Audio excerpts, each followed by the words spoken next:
الحمد لله رب العالمين والصلاة والسلام عليك يا سفة الأنبياء المرسلين أما بعد فأعوذ بالله من الشيطان الرجيم بسم الله الرحمن الرحيم قال الله تعالى في المقام القرآن إن الله وملائكته يصلون على النبي يا أيها الذين آمنوا صلوا عليه وسلموا تسليما قال الله تعالى في المقام القرآن إن الذين يبايعونك إنما يبايعونك الله صدق الله العظيم الصلاة والسلام عليك يا سيدي يا سيدي يا سيدنا يا عربي يا مكي يا هاشمي يا رسول الله صلى الله تعالى عليه وسلم ناظرین السلام علیکم ورحمۃ اللہ وبرکاتہ۔ آج کا ہمارا یہ دوسرا ٹاپک ہے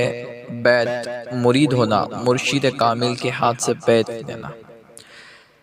سب سے پہلے یہ بات تو جانیں کہ بیعت کسے کہتے ہیں۔ بیعت کا معنی اپنے آپ کو شیخ کے ہاتھ میں سونپ دینا، اور یہ قرآن کریم کی آیت مبارک میں بھی ثابت ہے، حدیث و مبارک میں بھی ثابت ہے۔ بیعت کرنا یہ اللہ کا قانون ہے۔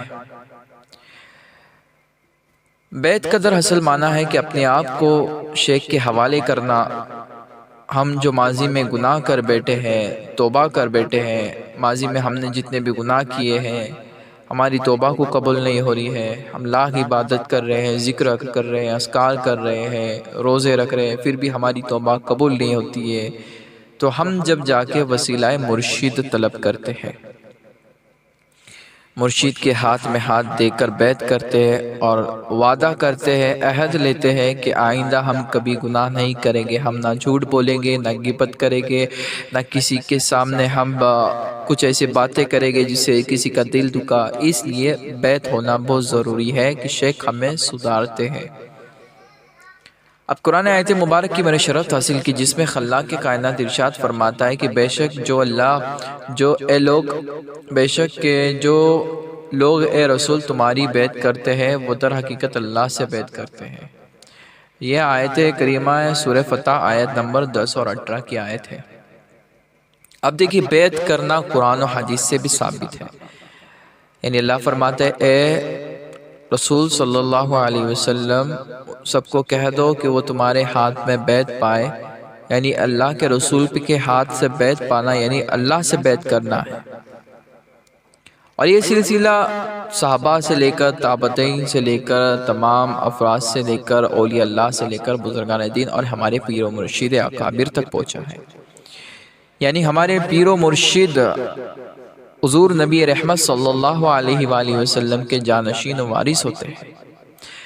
اب حدیث مبارک میں آتا ہے کہ حضرت عبیدہ بن صامت رضی اللہ عنہ سے روایت ہے کہ حضور صلی اللہ علیہ وسلم نے صحابہ کی ایک جماعت جو اس وقت حاضر تھی یہ فرمایا، تم لوگ مجھ سے بیعت کرو اس بات پر کہ اللہ کے ساتھ کسی کو شریک نہ ٹھہراؤ، اور چوری نہ کرو، اور زنا نہ کرو، اور اپنی اولاد کو قتل نہ کرو، اور اپنے آپ سے قد کر کے کسی پر بہتان نہ باندھو، اور اس کسی کو حکم شریعت پہ نافرمانی نہ کرنے دو۔ صحیح بخاری مسلم کی یہ حدیث ہے۔ تم سب حاضرین صحابہ نے حضور صلی اللہ علیہ وسلم سے بیعت کی۔ بیعت کرنا اب دیکھیں قرآن میں بھی ثابت ہے، بیعت کرنا شریعت میں بھی، اور نبی کریم صلی اللہ علیہ وسلم کی سنت بھی ہے، اسی لیے ہم پیر و مرشد سے بیعت کرتے ہیں۔ ادب بہت ضروری ہے پیر و مرشد کا۔ حضرت وارث پاک فرماتے ہیں، ان کا قول ہے وارث پاک کا کہ مرشد کو دیکھنا عبادت ہے۔ تم ایک طرف لاکھ عبادت کرو، ذکر کرو، اذکار کرو، نماز پڑھو، حج کرو، عمرے کرو، زکوٰۃ دو، سب کچھ کرو، نفل عبادت پڑھو، سب کچھ کرو، پھر بھی بندہ اس مقام تک نہیں پہنچتا جو بندہ اپنے پیر و مرشد کے پاس بیٹھ کر ان کی صحبت میں اس مقام تک پہنچتا ہے۔ ایک لمحے کی صحبت مرشد کے ساتھ تمہیں اس مقام تک پہنچائے گی جو تمہیں نماز، ذکر و اذکار، حج، عبادت بھی نہیں پہنچا سکتی ہیں۔ مرشد کو دیکھنا عبادت ہے۔ ادب میں یہ آتا ہے کہ جب بھی مرشد کے محفل میں بیٹھو تو تصوف کرے، خیال کرے کہ مرشد کی نگاہ تمہارے دل پر ہے، کہیں ہم سے کچھ غلطی نہ ہو۔ جس طرح ایک حافظ قرآن کو پڑھ کر حافظ قرآن کا لقب مل جاتا ہے، اسی طرح شیخ کو دیکھ کر شیخ کے حافظ بن جاؤ، ہمارے بزرگ صوفیان اکرام فرماتے ہیں۔ تو اسی لیے ہمیں بہت ضروری ہے کہ شیخ کے ادب میں بیٹھے، جھک کر جائے۔ حضرت سلطان سلیمان ابن سعد رضی اللہ تعالیٰ عنہ فرماتے ہیں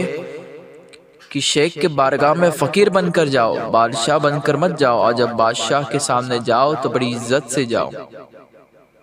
شیخ کے صحبت میں تم رہو گے تو تمہیں اس مقام، جو مقام تم چاہتے ہو وہ مقام تمہیں حاصل ہوگا، اور کوئی تمہیں مقام نہیں دلا سکتا، اور پیر و مرشد کے ہاتھ سے بیعت پاؤ، عہد لو کہ مستقبل میں ہم کبھی گناہ نہیں کریں گے۔ حضرت جنید بغدادی کا وہ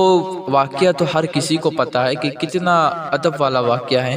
کہ حضرت جنید بغدادی رضی اللہ تعالیٰ عنہ کا ایک مرید پانی کے اندر ڈوب رہا تھا، تو اس نے فوراً حضرت جنید بغدادی کو یاد کیا تصوف میں،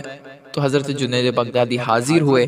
حضرت جنید بغدادی نے اسے کہا کہ میں تمہیں دریا پار کہوں گا، تم یا جنید یا جنید یا جنید کہو، اور حضرت جنید بغدادی خود یا اللہ یا اللہ یا اللہ کا ورد کرتے کرتے پانی پار کر آ رہے ہیں، دریا پار کر آ رہے ہیں۔ اب شیطان آتا ہے، شیطان کا وسوسہ دل میں ڈال دیتا ہے کہ خود جنید بغدادی یا اللہ یا اللہ یا اللہ کہنے کے لیے کہہ رہا ہے، اور تم خود یا جنید کرنے کے لیے کہا تم کو۔ تو اس نے فوراً مرید نے یا اللہ جیسے کہا، پانی میں ڈوب گیا۔ تو حضرت جنید بغدادی سے اس نے پوچھا کہ جب میں نے یا اللہ کہا میں ڈوب گیا، اور یا جنید کہا تو میں پانی کے دریا میں کھڑا ہوا۔ تو حضرت جنید بغدادی فرماتے کہ میری رسائی اللہ تک ملتی ہے، اللہ سے جا ملی ہے، تم ابھی تک جنید بغدادی تک نہیں پہنچے، تم ڈائریکٹ اللہ تک پہنچنے کی بات کرتے ہو۔ تو اسی طرح ہمیں سب سے پہلے شیخ کا قرب حاصل کرنا بہت ضروری ہے، شیخ کی معرفت حاصل کرنا بہت ضروری ہے۔ پھر شیخ جب دیکھے گا اب یہ پیکر تیار ہو چکا ہے، پھر تمہاری رسائی اللہ تک مل جاتی ہے، شیخ تمہیں اللہ تک پہنچائے گے۔ تو شیخ کا ادب بہت ضروری ہے، تو بیعت کرنا بھی ضروری ہے،